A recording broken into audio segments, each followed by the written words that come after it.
Donc, bonjour, bienvenue à la webconférence sur les maîtrises et les doctorats en recherche à la Faculté de foresterie, de géographie et de géomatique. Je m'appelle Véronique Audet, je suis responsable de la promotion et de l'information sur les études.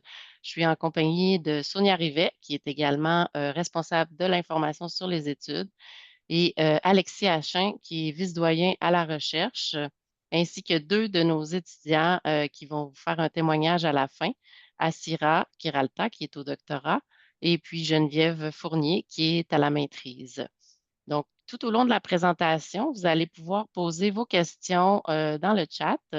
Moi et Sonia, on va pouvoir lui répondre du mieux qu'on peut tout au long de la présentation. Et à la fin, complètement, nous prendrons également des questions de vive voix. Donc, je laisse la parole à mon collègue Alexis. Merci, Véronique. C'est un réel plaisir de faire la présentation aujourd'hui. J'espère que je vais vous amener à découvrir qu'est-ce qui est possible, qu'est-ce que sont les études supérieures.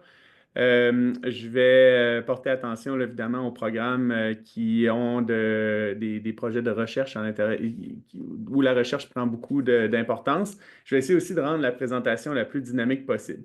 Et donc, comme l'a dit Sonia, pas Sonia, mais Véronique, n'hésitez pas là, si vous avez euh, des questions à les poser dans le chat, puis je pourrais même m'arrêter là au besoin. Donc, gênez-vous pas là, pour rendre ça. Est-ce que vous voyez ma présentation maintenant? Oui. Oui, c'est bon? OK, parfait. Euh, Excusez. Bon, parfait. Donc, mon objectif aujourd'hui, c'est que vous sortiez de la présentation en ayant une certaine compréhension de où peuvent vous amener les études supérieures, de comment ça se vit, puis comment s'y engager. Pour moi, c'est les trois questions fondamentales. Avant, je vais quand même vous présenter un peu la faculté. Donc, je m'attarde au programme de maîtrise puis de doctorat, puis les possibilités de recherche dans notre faculté, qui est la faculté de foresterie, de géographie et de géomatique. Alors, l'université, d'abord, c'est ça, cette faculté-là s'insère dans une université, une grande université à l'échelle canadienne, 17 facultés, plus de 60 départements, 600 programmes d'études aux trois cycles universitaires. Pour la recherche, en fait, puis ça va être une thématique importante à retenir puis à comprendre dans ce que je vais vous présenter. Ça s'appuie beaucoup sur du financement, évidemment. Et à l'échelle canadienne, là, on est parmi les 10 plus grandes universités en termes de financement de recherche. Je pense qu'on est la huitième présentement. Ça a tendance à fluctuer, mais on a près de 500 millions de fonds de recherche et de création qui arrivent dans les coffres de l'université annuellement. Donc, c'est très, très important.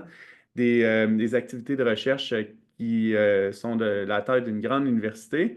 On a plus de 300 unités qu'on va dire structurantes, comme des centres de recherche, des chaires, des instituts, puis des regroupements. Je vais y revenir aussi à ça, sur c'est quoi l'influence de ces centres structurants-là sur l'expérience des étudiantes et des étudiants qui choisissent d'aller aux études supérieures. Et finalement, bien, une grande communauté là, de plus de 50 000 étudiants, 1700 professeurs, 2500 chargés de cours et évidemment aussi 3000 membres du personnel administratif et de soutien qui ont une grande influence sur l'expérience de nos étudiantes et de nos étudiants au cycle supérieur.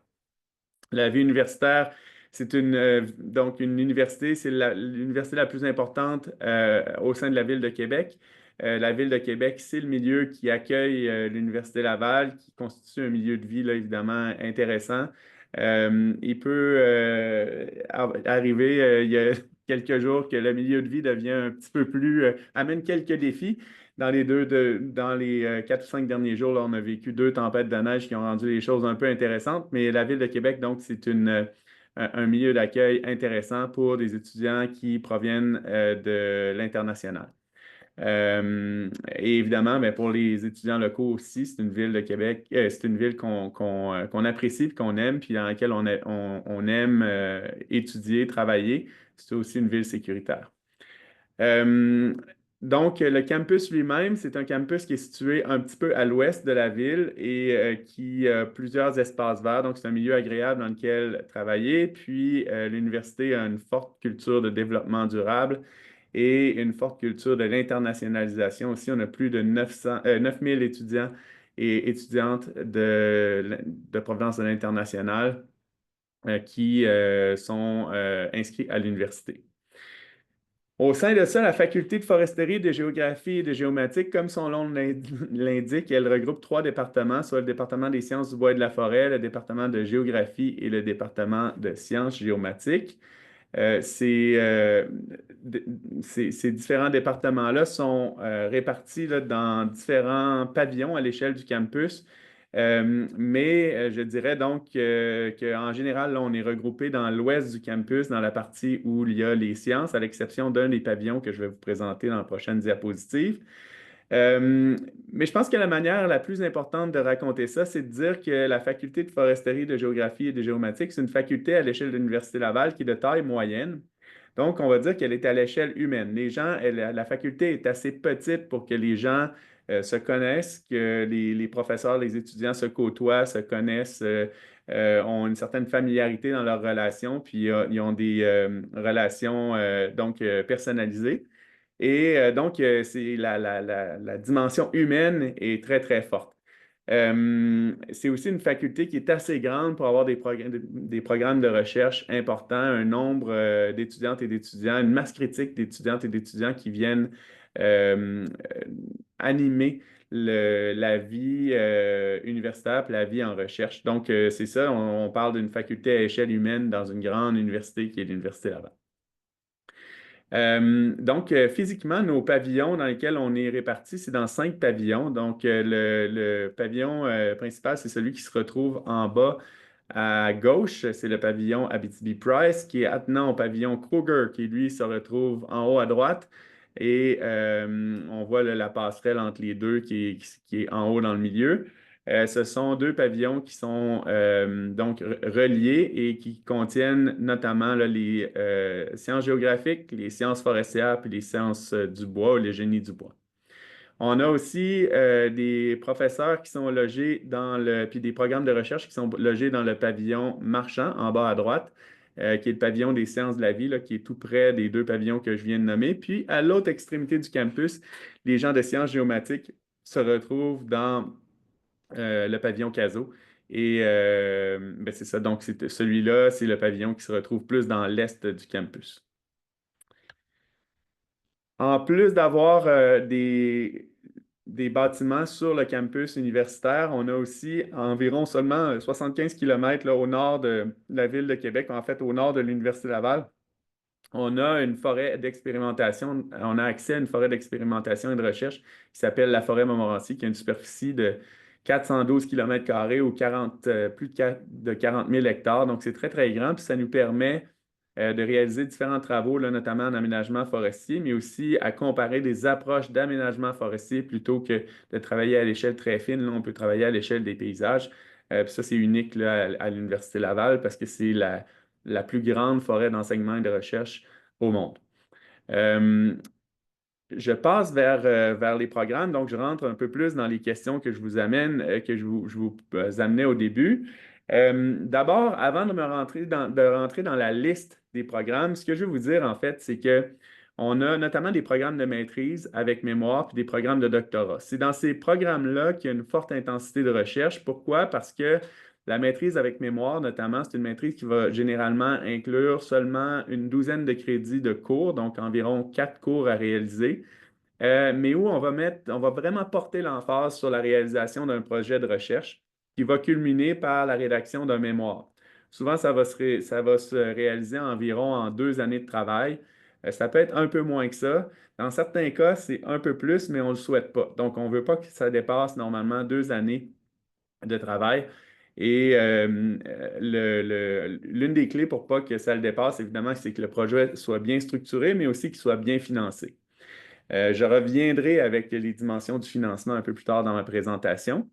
Euh, et évidemment, donc, en complément ou à la suite d'une maîtrise avec mémoire, là, on peut envisager de faire un projet de doctorat qui, lui, va culminer avec la présentation d'une thèse. Donc, normalement, un mémoire de maîtrise, ça va contenir, la plupart là, sont rédigés sous forme d'articles. On peut avoir des mémoires traditionnels qui sont un seul écrit.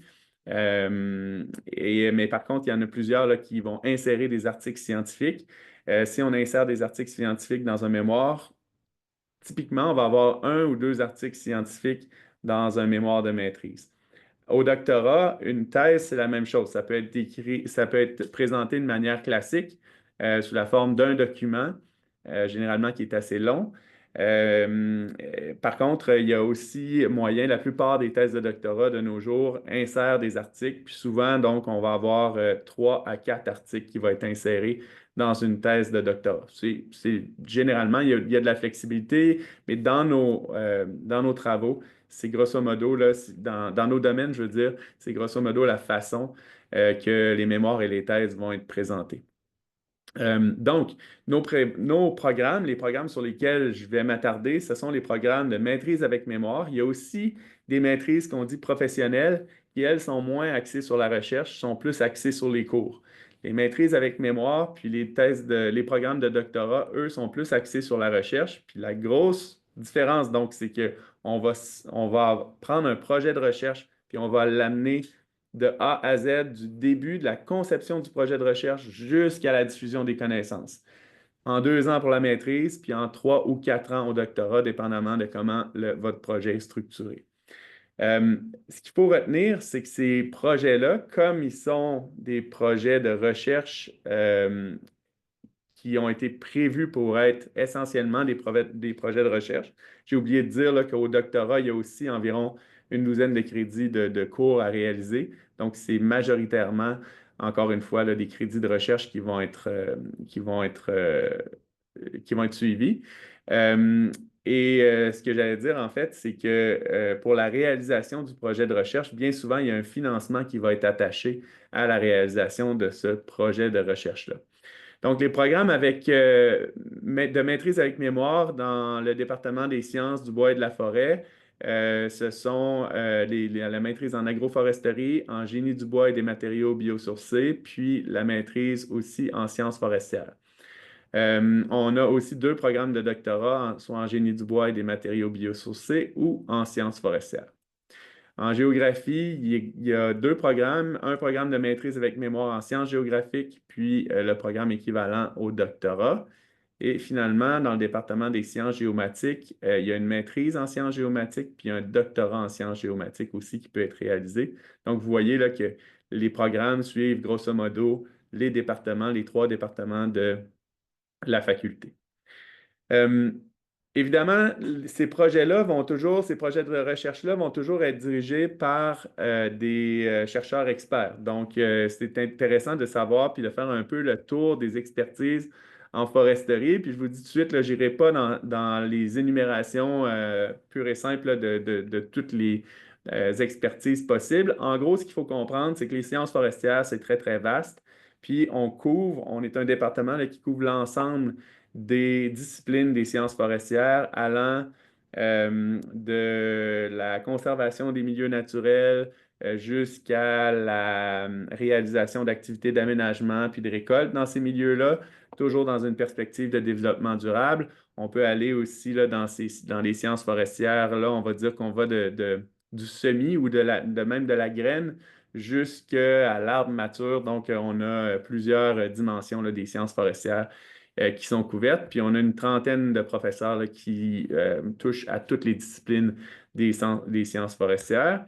On a aussi des professeurs qui se spécialisent en génie du bois et des matériaux biosourcés. Donc, si on voit la chaîne de valorisation des produits du bois comme une rivière, ben, on dirait là, on est plus en aval de la chaîne de valorisation des produits. C'est-à-dire que là, si les sciences forestières nous amenaient à voir comment on va réaliser un aménagement forestier durable, ben, en génie du bois et des matériaux biosourcés, on va voir comment est-ce qu'on peut valoriser cette ressource-là au maximum de sa capacité.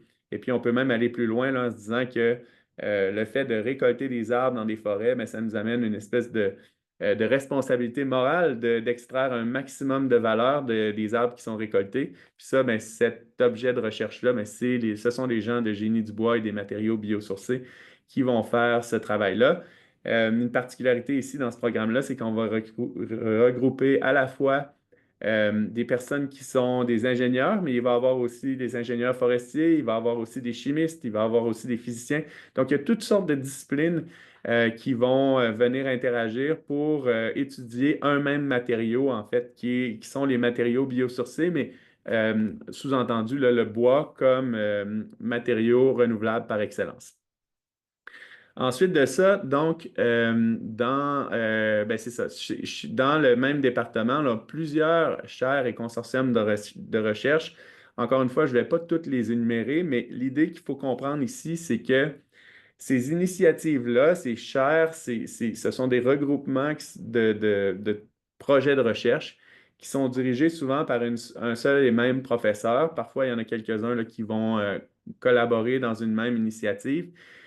Mais l'idée, en fait, c'est que ça vient donner un peu de structure au projet de recherche. Donc, si vous faites des projets au sein d'une chaire de recherche, bien, il y a fort à parier que votre projet va être une partie d'un tout qui est plus grand. Donc, les gens vont travailler sur des mêmes enjeux, que ce soit sur les bâtiments durables, que ce soit sur les systèmes d'approvisionnement forestier, sur la foresterie urbaine, la foresterie autochtone, la gestion des forêts privées ou la transformation des panneaux en bois, ben, vous allez faire partie d'une programmation de recherche qui est cohérente.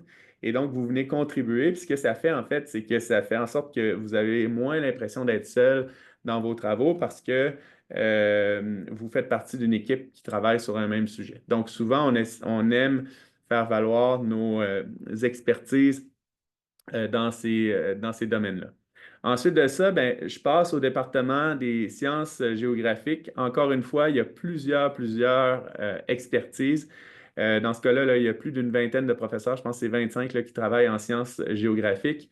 Et une particularité des sciences géographiques, en fait, c'est qu'ils ont à la fois des sciences naturelles, ça touche donc des sujets comme les études nordiques, la géomorphologie, toutes sortes ça peut même toucher à la paléoécologie, l'écologie aquatique, l'écologie forestière aussi, la dendrochronologie, mais il y a aussi, donc, dans les sciences géographiques, une forte dimension de sciences humaines et sociales. Donc, ça peut toucher la géographie humaine, les migrations internationales, les dimensions géopolitiques, etc. Donc, les sciences géographiques par définition, sont très, très vastes et encore une fois, là, on touche à peu près à toutes les expertises qui sont reliées aux sciences géographiques, avec quelques forces particulières, par exemple, dans les études nordiques et en géographie humaine aussi, là, notamment en migration internationale, puis dans le contexte géopolitique.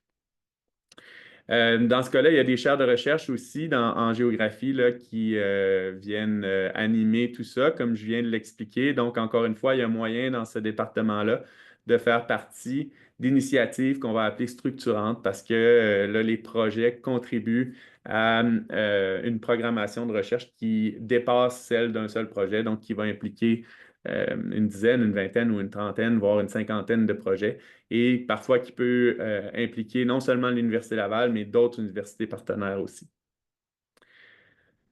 Maintenant, je passe au département des sciences géomatiques. Donc, les sciences géomatiques, c'est les sciences, c'est la science du positionnement. Puis, en fait, de manière générale, là, encore une fois, on vient toucher à tous les domaines des sciences géomatiques, de l'acquisition des données de positionnement à leur traitement jusqu'à leur diffusion. Donc, il faut voir ça encore comme une chaîne, puis on a des professeurs spécialisés dans tous ces domaines-là.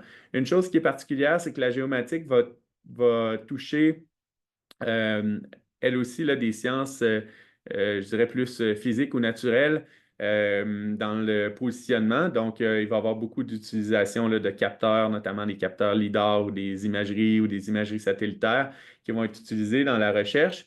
Et il y a des projets donc, qui vont aller du traitement jusqu'à l'application et aussi à l'acquisition. Mais ce qu'il faut dire aussi, c'est qu'il y a aussi une dimension humaine et sociale dans chacun de nos départements, en fait, mais aussi en sciences géomatiques, parce que une des expertises de notre département de sciences géomatiques, c'est toute la dimension foncière. Donc, ça part de l'arpentage des terrains, mais aussi tous les droits fonciers, la gestion foncière. Puis ça peut aller jusqu'au développement territorial. Ce sont des expertises qui sont traitées dans nos programmes de sciences géomatiques. Dans ce cas-là, il y a des unités de recherche aussi, donc notamment là, une chaire de recherche du Canada sur les villes et mobilité intelligente et inclusive, puis un laboratoire expérientiel de représentation et de perception 3D. Donc, ça, ce sont encore une fois nos unités, comment on pourrait dire, les activités de recherche structurantes qui viennent animer la recherche. Donc ça, ici, c'est un peu, on a vu qu'est-ce qui est l'offre de programme, puis on commence à rentrer un peu dans comment ça se vit. Puis là, je vais prendre un peu une pause pour dire, bon, que je suis conscient que si vous vous intéressez à cette présentation-là, c'est que vous considérez d'aller vers les études supérieures. Puis l'idée, ben, c'est où est-ce que ça va mener, puis comment ça va se vivre. Puis je pense qu'il y a une partie importante, c'est le comment ça va se vivre. Puis ce que je souhaitais montrer ou ce qu'on souhaitait montrer par cette diapositive-là, en fait, c'est que c'est avant tout une aventure humaine. Parce que c'est rare, pensez-y, là, dans une carrière, que vous allez avoir la chance d'approfondir un sujet pendant 2 ans dans le cas d'une maîtrise ou 3 ou 4 ans dans le cas d'un doctorat, et que vous allez vraiment là, prendre le temps d'approfondir le sujet, de vous y consacrer pleinement, puis que ça va être votre principal objet pendant 2 années ou 3 années ou 4 années complètes. Donc ça, généralement, on se passionne pour nos sujets, puis ces sujets-là, ben, ils vont devenir, ça va nous habiter, ça va faire en sorte qu'on va développer une expertise. Et puis, il y en a vraiment une grande multitude là, qui est offerte à la faculté. Ce qu'on a voulu donc représenter ici, c'est que nos étudiants travaillent dans toutes sortes de contextes, avec toutes sortes d'objets de recherche et que, ben, ils sont unis par cette réalité-là, là, que chacun ben, se concentre sur des projets, sur un projet qui les passionne. Souvent, ces projets-là vont avoir un lien avec un développement, je dirais, des sociétés puis de l'environnement qui est à la fois équitable et durable. Donc, ça, nos objets de recherche là, touchent surtout cette grande thématique-là. Puis ça fait en sorte que nos étudiants, nos étudiantes ont souvent des valeurs assez proches les unes des autres, malgré le fait que leurs projets sont très, très différents. Ce sont des personnes qui veulent faire une différence, ce sont des personnes qui sont engagées, puis ce sont des personnes qui vont euh, faire vivre, avoir un impact positif sur leur environnement. Euh, Ça m'amène aussi au fait que dans cette réalité-là, on s'appuie aussi, je parlais des chaires puis des programmes de recherche, mais on a aussi à un niveau supérieur des centres de recherche auxquels nos professeurs vont appartenir. Puis encore une fois, ce que ça fait, c'est que ça crée une communauté de pratiques dans lesquelles vous allez œuvrer. Donc, les principaux chez nous, là, c'est le Centre d'études de la forêt, le Centre d'études nordiques, le Centre de recherche sur les matériaux renouvelables. Il y a aussi le Centre de recherche en données et intelligence géospatiale. Il y a un institut aussi, l'Institut de biologie intégrative et des systèmes qui se retrouve au pavillon Marchand. L'Institut en environnement, développement et société, ils ont des activités à l'échelle de l'Université Laval, mais on est impliqué là-dedans. Il y a le consortium de recherche FORAC en opération forestière et il y a notamment le CELAT qui est le Centre de recherche en culture, art et société. On est aussi, on ne l'a pas listé ici, là, mais on est aussi impliqué dans le Centre d'études québécoises. Il y a aussi le Centre eau pour la recherche sur l'eau. Donc, il y a plusieurs unités. Donc, ici, ces centres de recherche-là, en fait, sont disciplinaires.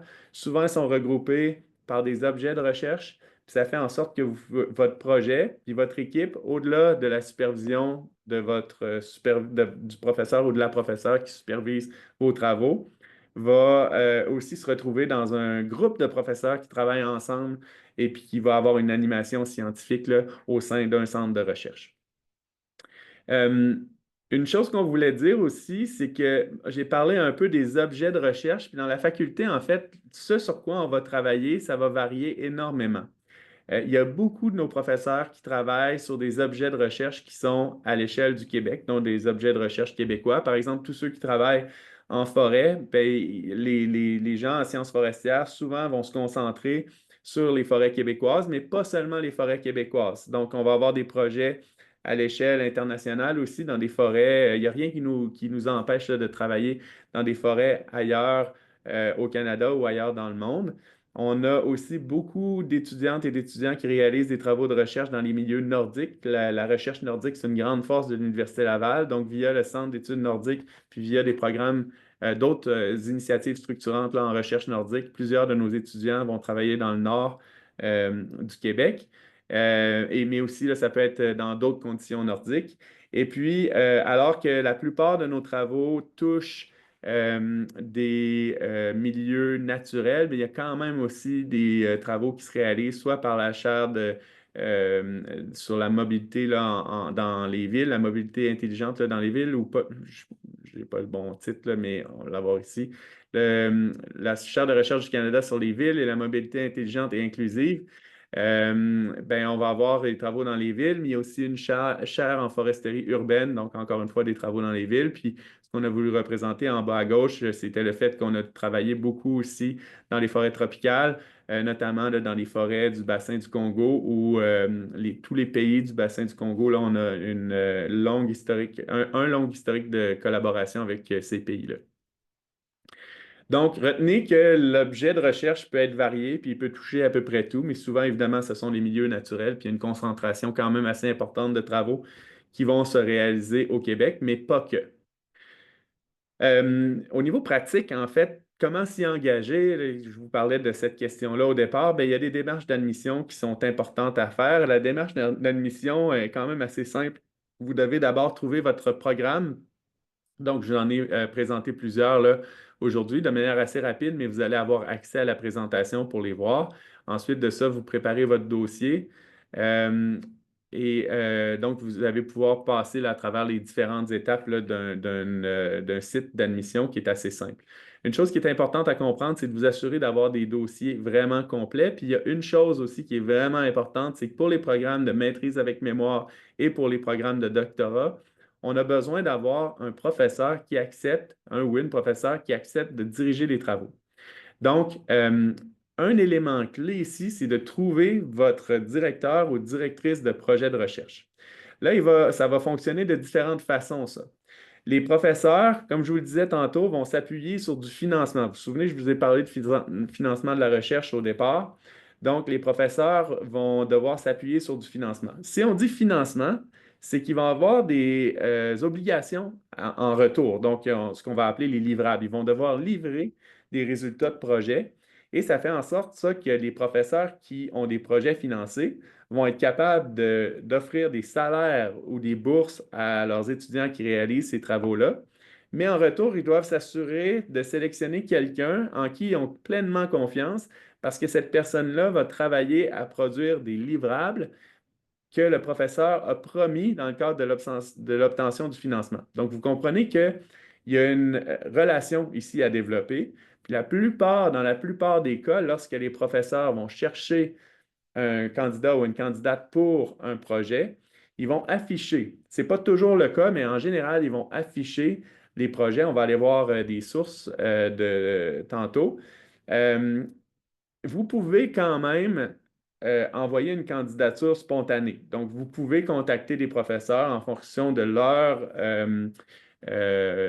leur expertise en recherche. Puis, vous pouvez tenter de voir est-ce qu'elle serait prête à vous superviser, si c'est une maîtrise dans son domaine ou un doctorat dans son domaine qui vous intéresse.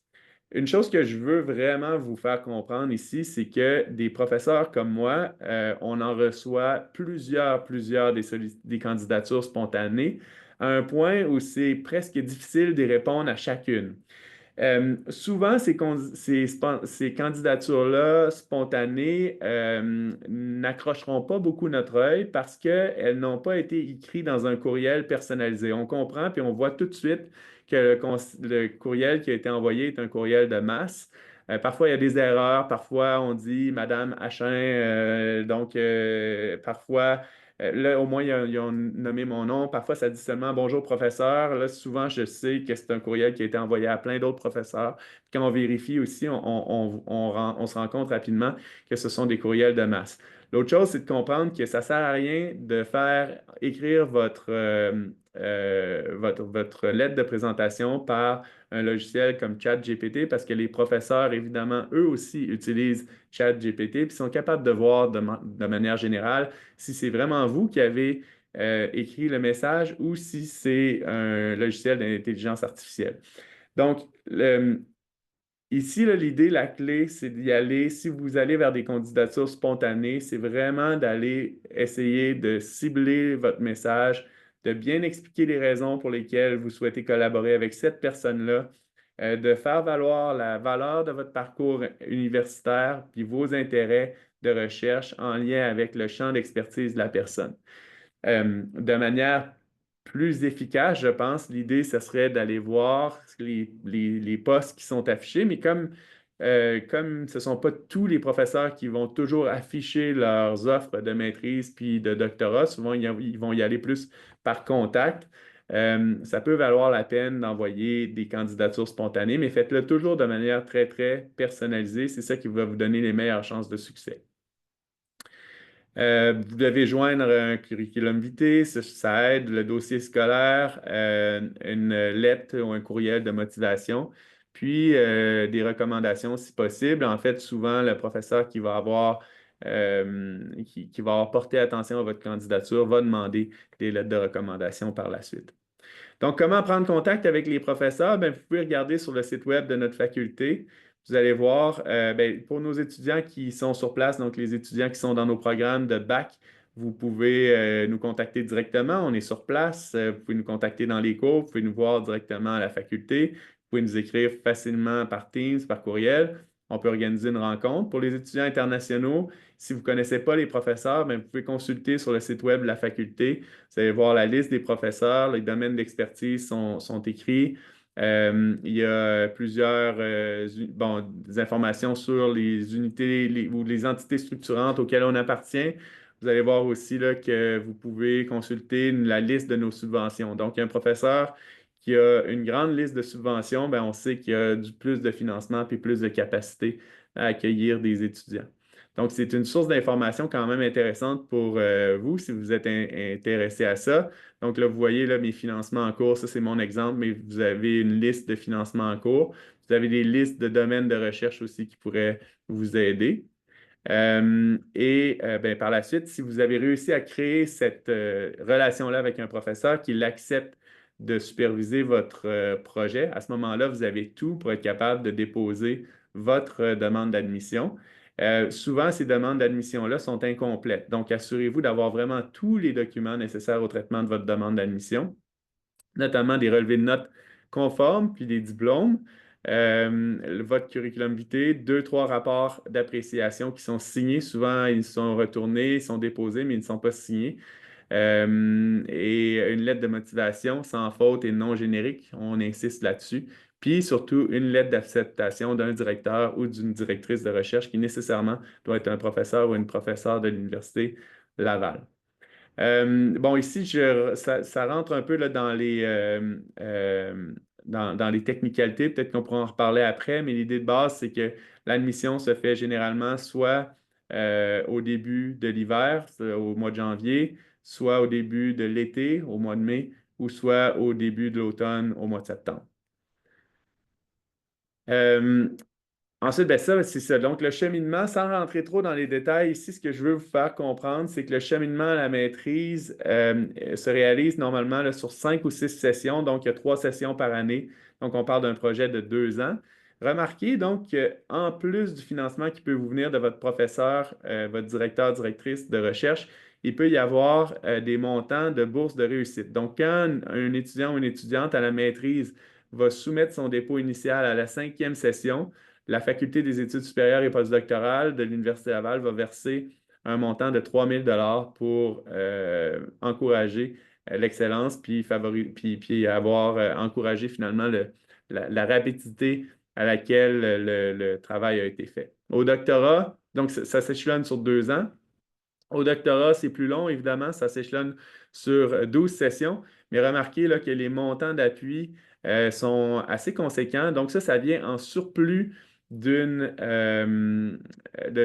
financement qu'on reçoit de notre projet de recherche de notre professeur. Donc, si on réalise les étapes à temps, soit l'examen de doctorat, la rencontre du comité d'encadrement, le dépôt du plan de collaboration, puis souvent, il va y avoir donc deux examens de doctorat, le proposé de recherche et puis l'examen rétrospectif. Ça, ben, si vous le faites avant la quatrième session, ben, il y a une bourse de 4 800 qui est ajoutée.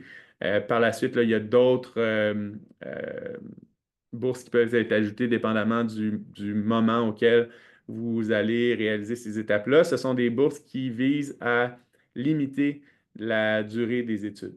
Il y a aussi des bourses pour des publications là, en premier auteur en lien avec le projet de doctorat. Si c'est réalisé dans les premières sessions, le montant est plus élevé là, que si c'est réalisé dans les sessions qui suivent.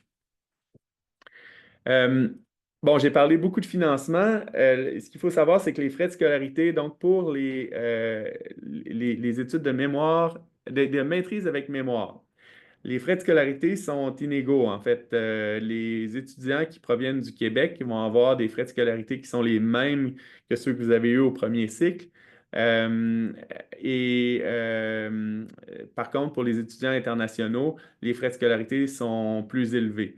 On a des ententes avec certains pays qui viennent majorer cette différence-là, mais pour des candidats de plusieurs pays, les frais de scolarité sont très, très élevés, ce qui fait en sorte que pour les étudiants internationaux, en fait, on va vouloir s'assurer qu'il y a un très, très haut niveau de financement pour accepter des personnes à la maîtrise. Souvent, on va plutôt, pour les candidats internationaux, aller vers le doctorat parce qu'au niveau doctoral, il y a une exonération des frais de scolarité supplémentaires et au niveau doctoral, donc, ce sont les mêmes frais de scolarité pour tout le monde, c'est-à-dire ce sont les frais de scolarité du Québec qui doivent équivaloir environ à 3 000 canadiens par année, quelque chose comme ça, là, je dis ça grosso modo, mais c'est 1500 par session environ pour étudier dans nos programmes. Si on est un candidat de l'international à la maîtrise avec mémoire, ça peut s'élever là, à des montants très, très élevés. Je pense que ça touche quelque chose comme 10 000 par session, c'est très, très élevé.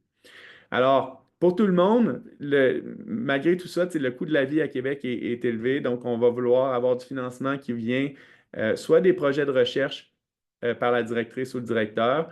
Il y a des compléments qui peuvent venir des bourses de réussite de la Faculté des études supérieures, comme je viens de le montrer. On peut aussi travailler comme auxiliaire d'enseignement ou de recherche. Pour les candidats à l'international, il y a des bourses qui s'appellent les bourses citoyens du monde qui peuvent aider à financer une partie des travaux. Il y a aussi des bourses d'exemption des droits de scolarité supplémentaires dont je parlais pour le doctorat. Pour les Québécois, il y a des bourses de leadership et d'engagement qui peuvent être fournies par l'université aussi. Alors ça, c'est donc, je tiens à insister vraiment là, sur le fait que rendu dans les programmes de recherche, on souhaite que nos étudiants viennent avec un financement suffisant pour assurer qu'ils puissent bien vivre là, dans leur projet. Souvent, on va s'attendre en fait à ce que le financement de nos étudiants à la maîtrise atteigne au moins 20 000 par année pour qu'ils puissent vivre adéquatement. Puis au doctorat, souvent, ça va être un petit peu plus élevé. Là, on va espérer que ça atteigne encore une fois le 20 000, mais peut-être plus 25 000 dépendamment là, des programmes de recherche, puis de la capacité de payer des professeurs et des étudiantes et des étudiants aussi qui varient. Finalement, on a vu comment ça se vit, comment on s'y engage, puis l'idée, c'est de comprendre un peu où est-ce que ça va nous amener. Donc, je vais essayer de brosser un portrait rapide parce que le temps file, mais en gros, les projets de maîtrise, généralement, vont nous mener vers le milieu pratique. Souvent, la maîtrise, ce qu'elle va nous donner, c'est une capacité supérieure à des personnes qui ont réalisé un baccalauréat de faire de la gestion de projet puis d'analyser des données. Donc, c'est de manière générale, là, ce que ça fait en fait, c'est que ça fait des personnes qui sont assez recherchées sur le milieu du travail.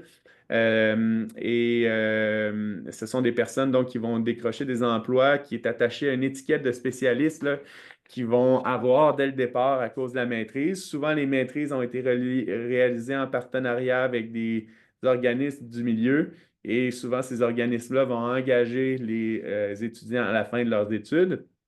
Et je dois dire aussi donc que souvent, là, c'est le fait bon, qu'on va trouver un emploi, souvent de bons emplois, mais aussi L'avantage, c'est qu'on va être capable de progresser plus rapidement dans notre organisation par des promotions et tout ça, parce que justement, on a ces capacités-là assez importantes là, de gestion de projet, d'analyse de données complexes et aussi, je dirais, de diffusion de connaissances, soit par écrit ou oralement. Pour le doctorat, en général, on a toujours identifié le doctorat à un passage vers la recherche. Donc, si vous souhaitez diriger comme moi votre propre programme de recherche, ben, la voie de passage pour ça, c'est la réalisation d'un doctorat. Donc, il y a des gens à la maîtrise là, qui vont travailler en recherche, mais généralement, ces personnes-là ne dirigeront pas leur propre programme de recherche, à quelques exceptions près.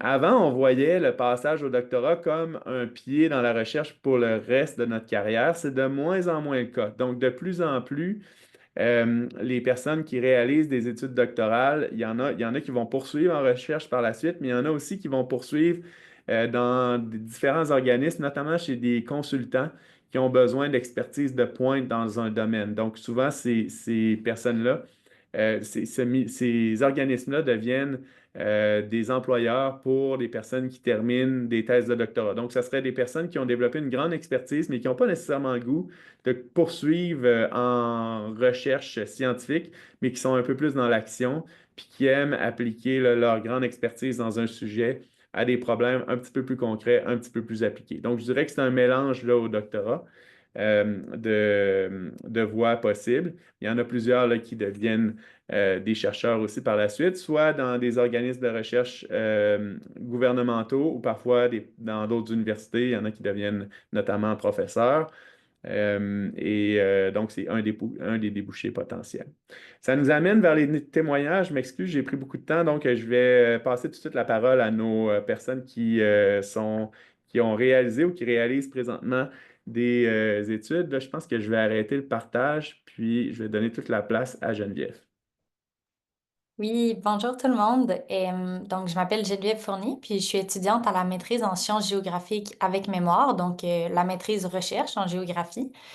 Donc, moi, je travaille plutôt sur le volet humain de la géographie, donc géographie sociale humaine, et plus spécifiquement sur l'immigration de travail, l'immigration temporaire.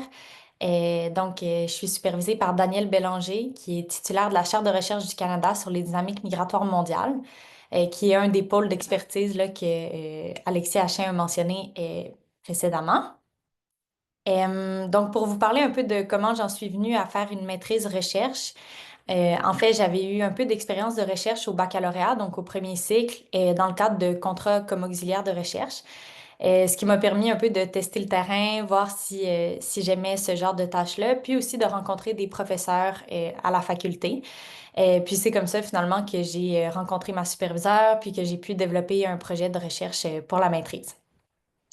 Donc, maintenant, pour vous parler un peu de mon expérience à la faculté, je dirais qu'un des points les plus forts de la recherche à la FFGG, donc à la faculté de foresterie, géographie et géomatique, c'est vraiment les terrains de recherche.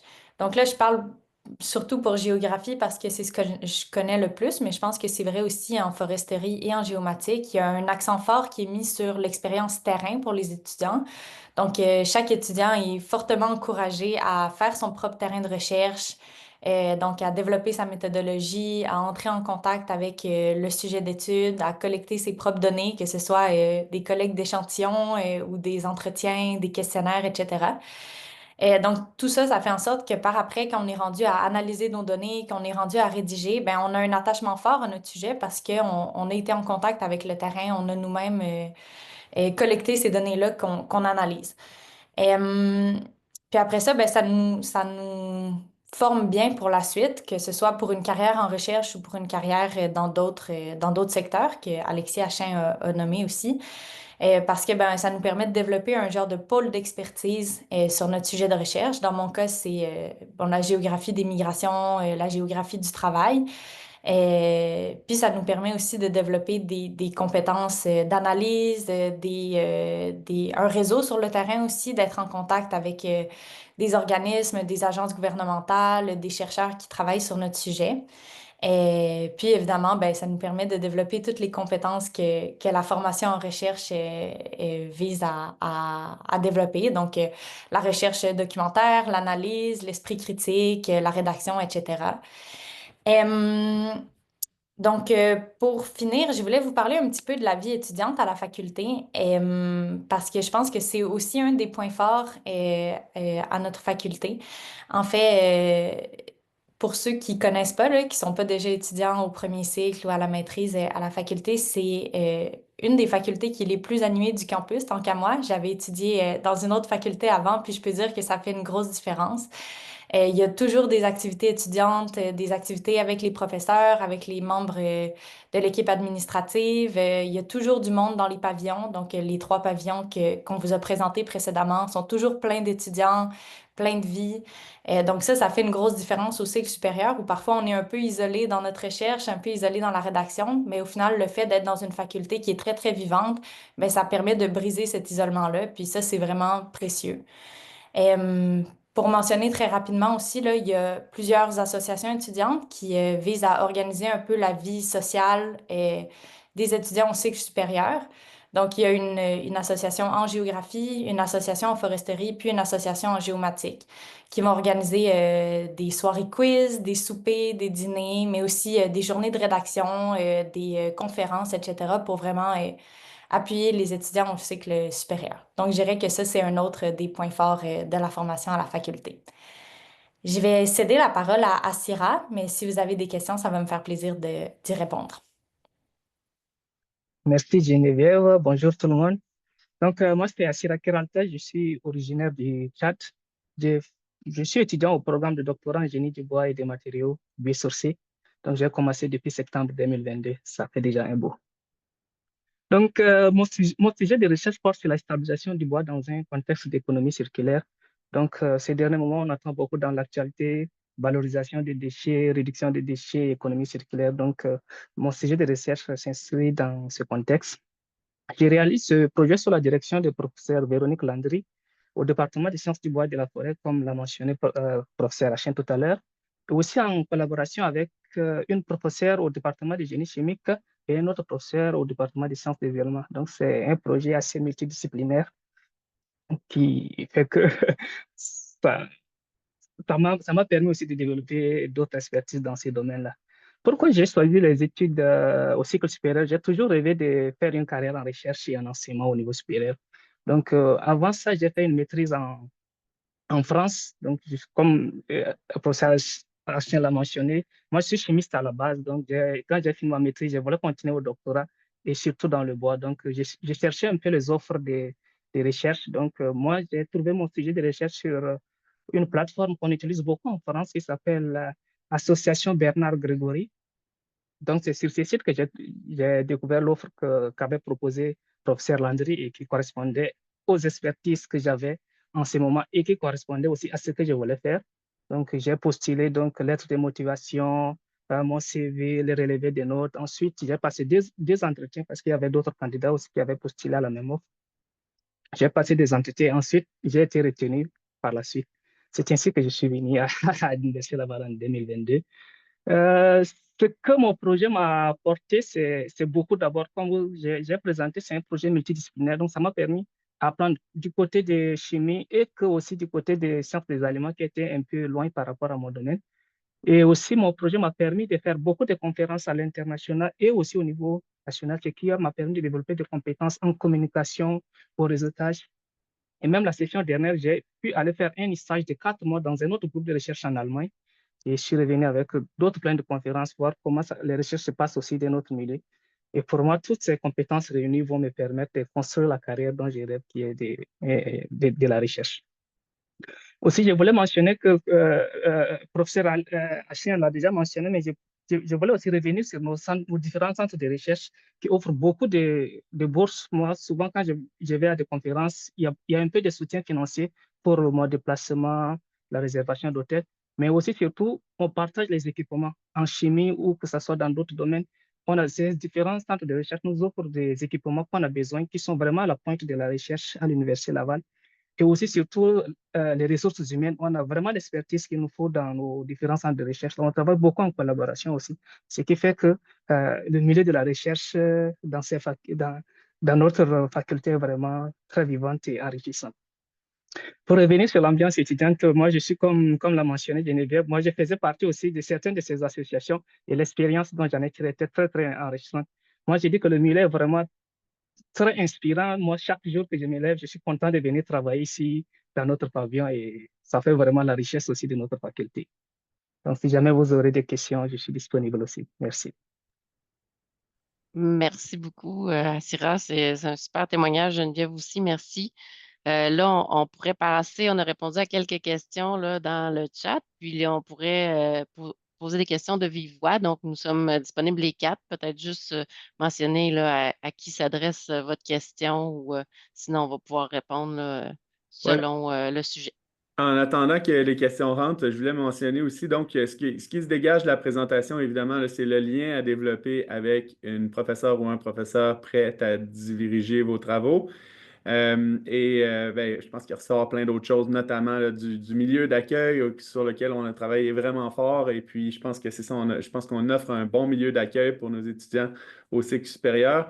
Une chose à vérifier, là, donc, c'est présentement, par exemple, j'en ai des projets qui sont affichés. Souvent, je vais le faire par LinkedIn. Donc, le contact par les réseaux sociaux aussi peut être un contact qui est efficace. Puis nos projets, on essaie de les afficher sur différentes plateformes. Mais dans tous les cas, ça va être affiché sur nos réseaux sociaux, notamment dans mon cas, je vais le mettre sur LinkedIn. On a aussi une plateforme à l'Université Laval qui s'appelle Trouver votre projet de recherche. Donc, vous pouvez aussi regarder là, il y a plusieurs professeurs qui affichent via cette plateforme. Oui, c'est affiché là aussi. Ouais. Donc, on a une première question de Joufak Brice. Je vais vous permettre de réactiver votre micro. Allô? Bonjour. Bonjour. Bonjour, merci, vous m'écoutez bien? Oui. Ok, merci beaucoup pour la présentation. Et je vais donner d'abord un petit témoignage que je suis très content d'avoir participé, accueilli cette initiative parce que ça fait très longtemps que je suis à l'Université de Laval pour mes recherches, mais j'ai jamais vraiment eu une opportunité concrète. J'ai déjà fait des démarches, je suis allé jusqu'à un certain niveau, mais j'ai jamais eu la chance d'aller jusqu'au bout. Mais quand cela ne tienne, j'ai évolué ailleurs. Et le professeur Alexis, ça fait 2 semaines déjà que je vous suis sur LinkedIn. Ah ouais. C'est à cette occasion que j'ai eu l'accès à ce programme ici. Et donc, ma question s'adresse à vous. Je termine un doctorat d'ici juin à l'Université de Gand en Belgique en écologie forestière et je travaille essentiellement dans le bassin du Congo. Je veux savoir, est-ce que chez vous, il y a une opportunité de postdoc? Parce que il faut entrer en contact avec un professeur et vous, c'est ma cible. D'accord. Donc, merci pour ça. On souhaite développer j'étais à Gand juste avant Noël. Je suis passé voir des collègues là-bas et on souhaite développer les liens là, avec la Belgique. Et donc, il y a certainement des possibilités. Il faut en reparler de manière plus directe, mais on pourra se parler directement, soit par LinkedIn ou par des messages. Je pense que vous m'avez écrit d'ailleurs.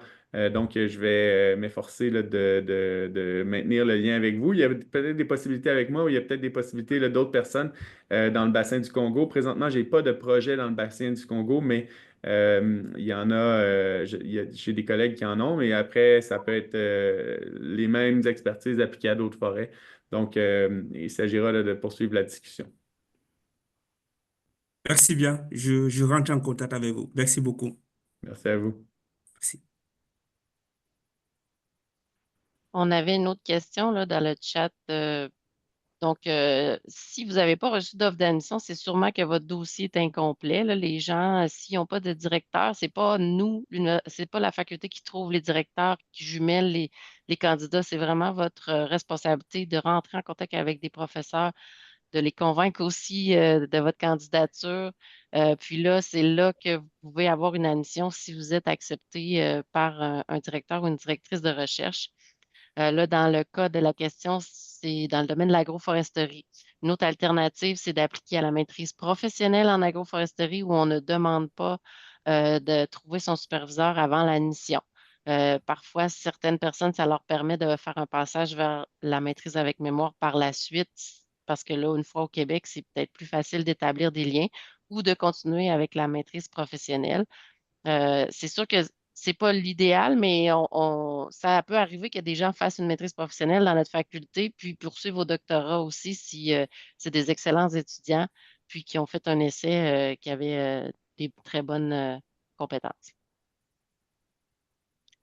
Il y avait une question dans le chat de Yacine là, sur est-ce que c'est trop tôt pour en fait, va terminer son master 2 seulement en décembre 2025. Est-ce que c'est trop tôt pour faire une demande d'admission? Probablement trop tôt pour la demande d'admission, mais c'est pas trop tôt pour essayer d'établir un lien avec un professeur dans le domaine que vous convoitez là, en géomatique. Alors, c'est ça, c'est le moment là, de commencer les démarches. Puis comme j'expliquais, d'y aller toujours de manière très, très personnalisée, puis d'expliquer pourquoi, d'expliquer votre démarche. C'est pas facile là, de capter l'attention de personnes qui reçoivent une multitude de ces messages-là, je tiens à le dire. Donc, l'idée, c'est de vous démarquer. Donc, pour votre information, les demandes d'admission sont ouvertes 3 sessions à l'avance. Donc, c'est jamais trop tôt non plus là, pour commencer des démarches. Puis là, c'est sûr que là, c'est plus pour l'hiver 2026, là, mais ça va être bientôt que l'admission même est peut-être déjà possible là, pour l'hiver 2026. Sinon, ça va à l'automne 2026, ben là, il faut attendre un petit peu encore.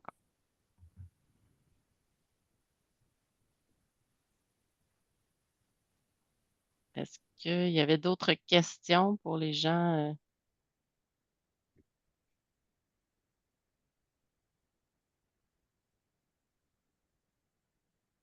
Je ne pense pas. Il y en a eu des questions au départ là, pour les gens qui parlaient seulement en anglais. Oui, on a des candidats qui peuvent être anglophones. On a une excellente école de langue qui permet d'améliorer vos capacités aussi en français. Donc, ça peut être possible au cycle supérieur là, d'améliorer ses connaissances. C'est sûr que les cours sont offerts en français dans notre université. Puis pour les bourses aussi, on peut aller voir sur le Bureau des bourses et de l'aide financière. Là, il y a beaucoup d'informations à ce sujet. Est-ce que Francis Nguatio voulait poser une question? Ou c'est juste votre micro qui est, qui est activé? Merci. Bonjour tout le monde. Oui, bonjour. Oui, c'est Francis Nguatio depuis Montréal. Ma question est la suivante. J'ai une licence en géographie physique de l'Université Yaoundé 1 et arrivé au Québec, bon, j'avais l'intention de continuer en maîtrise, mais je me rends compte qu'au niveau des exigences, ma note, on dirait, me fait défaut, étant donné qu'elle aussi autour de 2,34 sur 4. Alors, je me demandais, est-ce qu'en faisant une année préparatoire, c'est pas avec un certificat en géomatique, est-ce que cela pourrait me permettre de rebondir pour une admission future en maîtrise, que ce soit en géographie ou en géomatique? C'est ça ma question. Je vais laisser Sonia répondre. Oui, mais en fait, c'est certain que l'admission pour une maîtrise est basée sur un programme de baccalauréat. Donc, si vous voulez améliorer, dans le fond, vos compétences, on vous redirigerait peut-être plus vers les programmes, le micro-programme de 2e cycle en géomatique. Donc, c'est là où vous allez pouvoir un peu démontrer là, vos capacités. Et à ce moment-là, peut-être même que certains cours pourraient être reconnus là, dans le cadre de votre maîtrise. Donc, pour une admission à la maîtrise, là, je vous recommanderais plus de regarder du côté du micro-programme de 2e cycle en géomatique. Mais peut-être que vous pourriez appliquer autant au certificat qu'au microprogramme parce qu'avec la moyenne de 2,33, je pense que c'est un peu limite aussi pour si je fais la conversion, ça donne 2,5 sur 4,33. Oui, Donc, oui, ça se peut que vous ne soyez pas admissible au microprogramme non plus. oui, Donc, si vous avez d'excellents résultats dans le certificat, ça peut quand même jouer. Mais c'est sûr que c'est un microprogramme de 2e cycle, c'est préférable. Mais là, si vous n'êtes pas admissible, ça peut être difficile. merci. Je crois qu'il y avait d'autres questions. Oui, on a dans le chat, là, il y a Shola qui parle, qui est présentement en Chine, qui fait une maîtrise en sciences et ingénierie de l'environnement. qui dit qu'il a essayé plusieurs fois là, de postuler maîtrise en sciences forestières. J'imagine que, mais sans retour. Puis j'ai l'impression que c'est le lien là, avec des professeurs prêts à encadrer les travaux. Et peut-être, ben, c'est ça, il y a quelques pistes de suggestions, là, comme je le disais, c'est d'essayer de vraiment contacter de manière personnalisée les professeurs, d'essayer d'attirer leur attention. D'y aller par contact aussi. Est-ce que vos professeurs chinois ont des liens? Puis aussi de considérer peut-être dans ce cas-là, des liens, en fait, quand je parle de liens, excusez, j'ai été trop vite, là, mais les liens avec des professeurs canadiens qui pourraient faire un pont, là, qui pourraient aider. Donc, souvent, là, quand de nos collègues nous disent Hey, je travaille avec cette personne-là, elle est très, très talentueuse, bien là, ça attire notre attention. Donc, ça, c'est une autre façon de le faire. Et peut-être aussi, le dernier conseil, ce serait de considérer s'il y a déjà un master en sciences et ingénierie de l'environnement, ce serait de considérer l'option là, d'une thèse de doctorat. Mais encore une fois, c'est le lien là, avec le professeur là, qui est la clé ici. Oui, il y avait une question aussi tantôt pour la maîtrise en agroforesterie. Donc, le candidat, c'était pour la maîtrise professionnelle. Là. L'analyse de la maîtrise professionnelle en agroforesterie est en cours. Là. Il peut avoir un petit peu de retard là, parce qu'on a un directeur ou une directrice par intérim pour analyser là, les offres d'admission. Mais si votre dossier est complet, c'est certain qu'il va être analysé dans les prochaines semaines. On priorise le traitement des demandes d'admission des candidats de l'international, étant donné qu'on sait qu'il y a un délai là, pour obtenir les différents permis d'études. Puis peut-être dire que c'est pas obligé dans ce cas-là, dans les maîtrises professionnelles, c'est pas obligé d'avoir un directeur pour postuler. Là, je sais pas trop pour la bourse, là, C'est- mais on parlait de pour faire une demande d'admission, là, il n'y a pas besoin d'avoir un directeur dans ce cas-là. Oui, c'est vrai pour la maîtrise en agroforesterie, en biogéosciences et en géomatique. Par C'est contre, ça. pour la maîtrise en sciences forestières, ça prend un directeur d'essai là, ou un superviseur d'essai. Et en sciences géographiques également. Pour la bourse d'exemption, La bourse d'exemption, normalement, pour le doctorat, c'est automatique. Elle est donnée à tout le monde automatiquement. À la maîtrise, il y a quelques pays avec lesquels il y a des ententes. Mais voulez-vous répondre plus en détail? Mais ben, normalement, en fait, la question, c'est si on doit faire une année entière au doctorat. Donc, si vous êtes admis au doctorat, vous êtes admissible à la bourse d'exemption que vous pourrez recevoir à la première session, là, ouais. habituellement. Mais il faut être en présentiel au Québec là, pour y avoir Oui, droit. c'est ça. Faut être présent. Ouais. Ouais. Puis pour la maîtrise, ça existe aussi. C'est pas automatique. Par contre, il faut y aller selon les pays. Et toute l'information est sur le site du Bureau des bourses et de l'aide financière, donc bbaf.ulaval.ca. Vous allez voir les pays avec les quotas, le nombre, dans le fond, de bourses disponibles par pays et de l'information sur la démarche qui est faite en général dans votre pays d'origine. On avait une question pour le report de la session. Si on fait une demande de report il faut en fait avoir reçu une offre d'admission dans le programme pour pouvoir demander un report, mais il faut savoir que c'est un report de la demande d'admission, donc une réanalyse va être faite. Puis c'est arrivé certaines fois que les candidats ont reçu un refus, même s'ils avaient été admis. Là, ça dépend des capacités d'accueil du programme. Donc, oui, on peut être réadmis, là, souvent c'est le cas, mais donc c'est ça, on ne peut pas le garantir. J'ai une question. Oui. Bonjour à tous. Moi, j'aimerais plus en savoir sur le passage intégré au doctorat. C'est quelque chose que j'ai entendu récemment parce que moi, j'ai complété mon bac en géomatique, mais j'ai envie de continuer en maîtrise. Mais les frais de scolarité sont vraiment élevés. Et aussi, le financement qui était disponible au moment où je voulais faire ma maîtrise ne me permettrait pas de vivre normalement.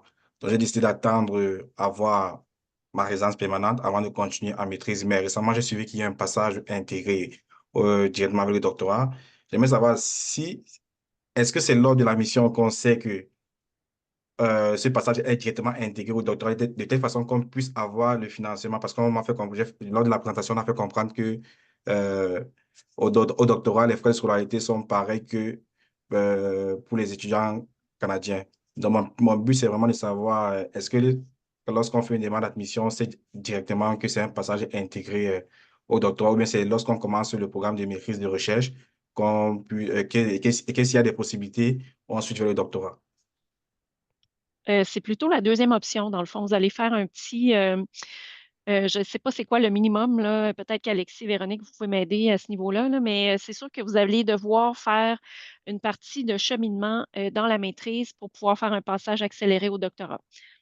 Donc, vous allez faire une ou deux sessions à la maîtrise là, avant de pouvoir accéder au passage accéléré. Ouais, souvent même c'est plus que ça. Ça va être au minimum 2, mais en fait, dans la plupart des programmes, il faut avoir réalisé les, il, f- il faut mentionner généralement c'est 1 an, puis après on va mentionner notre intérêt pour aller au doctorat, puis ça va s'officialiser lorsque le proposé de recherche va avoir, donc c'est un cours là, du doctorat, donc c'est une proposition de recherche, c'est des examens de doctorat en fait qui ont été réalisés. Une fois qu'ils ont été réalisés, là, le passage au doctorat s'officialise.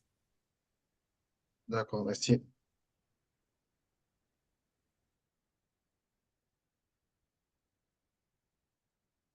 On avait une question concernant les possibilités de bourse pour le certificat en géomatique à distance. C'est peu probable, là. On n'a pas vraiment de bourse à ce niveau-là pour les certificats. Oui, Euh, en fait, c'est ça ce qu'il faut. Peut-être, j'espère que je l'ai expliqué clairement, mais ce que j'ai voulu expliquer au départ, c'est que on est capable d'offrir du financement pour réaliser des travaux de maîtrise et de doctorat lorsqu'on est dans les programmes avec mémoire à maîtrise ou les programmes de doctorat. Parce que, comme je le disais, c'est que le financement vient avec des obligations. Donc, nous, on va chercher par des demandes de subventions du financement d'organismes subventionnaires et de partenaires qui nous disent, ben vous, en retour, vous devrez livrer ce travail-là. C'est pas pensable là, de le faire dans le cadre avec quelqu'un qui étudie puis dans des cours. Il faut vraiment que la personne se dédie à des projets de recherche, j'entends. donc, j'ai mis 2 liens là, pour aller voir les possibilités de bourse et d'aide financière, autant au niveau de la faculté que de l'Université Laval. Donc, si jamais il y a des personnes qui ont d'autres questions, je vais mettre l'adresse générale de la faculté. Moi et Sonia Rivet sommes les personnes responsables de cette boîte de courriel. Donc, on pourra répondre plus en détail. Si vous avez des questions des fois plus spécifiques à votre propre dossier, on va pouvoir aussi vous répondre. Puis, si jamais vous avez des questions plus sur la vie étudiante également, là, ou sur la mission. Je crois qu'il y a une autre question qui est rentrée. Ouais, Oui, Sonia pour la répondait à maîtrise ça. avec mémoire en géomatique, j'imagine que c'est le terme que vous vouliez utiliser. Oui, il faut identifier, pour une maîtrise avec mémoire, il faut absolument identifier un professeur ou une professeure avant de faire une demande d'admission. Donc, c'est requis pour l'admission. Si vous parlez de la maîtrise en géomatique appliquée, qui est une maîtrise de type professionnel, ce n'est pas nécessaire d'identifier un professeur ou une professeure. Là, vous allez devoir au courant de votre première session, dans le fond, identifier un conseiller, ce qu'on appelle un conseiller, pour vous suivre pendant votre cheminement à la maîtrise professionnelle. Mais si on parle de maîtrise avec mémoire, dans tous les programmes, on a besoin d'un professeur ou d'une professeure qui confirme d'accepter de superviser les travaux. D'ailleurs, pour ceux qui s'intéressent aux recherches plus en géomatique, demain midi, il y a également une webconférence spécifiquement sur les maîtrises et le doctorat et les maîtrises professionnelles là, en géomatique. Donc, je vous invite à aller vous inscrire sur le site de l'Université Laval. Puis, si jamais vous avez un conflit là, d'horaire, ben, vous pourrez recevoir l'enregistrement si vous vous inscrivez à la webconférence de demain, là. Puis, ça va être le cas aujourd'hui également, peut-être dans quelques de jours ou peut-être semaines, là, on va vous envoyer l'enregistrement de la rencontre, même pour ceux et celles qui étaient inscrits et qui n'étaient pas présents. Elle va aussi être disponible sur le site web de l'événement Découvrir les cycles supérieurs à l'université. Juste pour mentionner que celle en géomatique, la webconférence en géomatique, demain, elle est à midi, heure du Québec. Parfait. Donc, Alexis, je vais te donner le mot de la fin, puis n'hésitez pas à nous écrire là, à l'adresse courriel qu'on vous a mentionnée. Ben oui, en fait, c'est ça. J'espère qu'on était beaucoup dans des technicalités, puis on voit qu'il y a un intérêt. En fait, je suis content de constater cet intérêt-là, mais d'abord et avant tout, ce qu'on veut faire valoir, c'est que les études supérieures, en fait, là, c'est potentiellement, ça devrait en fait être comme les plus belles années de la vie d'une personne parce que justement, elle va se concentrer là, sur un projet qui souvent va la passionner. Elle a l'impression de faire la différence, elle a l'impression de faire partie d'une grande communauté. Puis comme je le disais, c'est une aventure humaine. Alors, si ça vous intéresse, je vous invite à utiliser les différents canaux là, qu'on a fait valoir ici. Ne négligez pas là, la réalité parce que ça peut être beau tout ça, mais dans la réalité, il faut absolument avoir les bonnes conditions. Pour avoir les bonnes conditions, il faut avoir un bon financement pour venir réaliser ses études chez nous. Et ben, c'est ça, on est prêt à essayer de trouver les meilleures candidates et candidats pour les meilleurs projets possibles pour elles et pour eux. J'espère qu'on va pouvoir donc faciliter cette recherche-là que vous avez. Puis on est content de voir là, que vous avez des intérêts pour les différents programmes ou projets de recherche qu'on a chez nous. Et j'espère qu'il y en a plusieurs d'entre vous qu'on va voir directement dans nos locaux dans les sessions à venir.